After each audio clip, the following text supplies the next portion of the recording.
Has your school ever had a real lockdown? A really well-known celebrity that graduated from our high school was coming to speak one morning, and a lot of the girls were really excited. But an hour before it was supposed to start, we were told to go to the gym and not bring anything.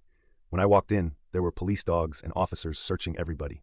Nobody really thought it was weird because this person was famous.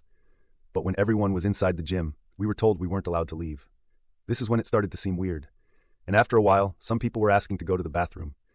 They had to be escorted by police officers, and they started asking every guy wearing a gray shirt to come down and talk to them. Lunch passed, and people were getting angry, and we had to eat in the gym. Nobody knew what was happening, and none of the teachers would say anything.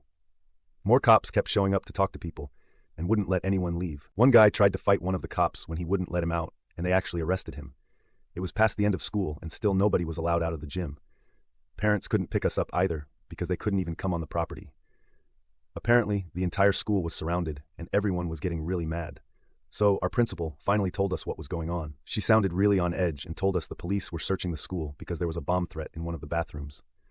I'll never forget how quiet it was, and everyone was terrified. Nobody was allowed to leave until they found who did it. But after a half hour, they took another kid down and arrested him.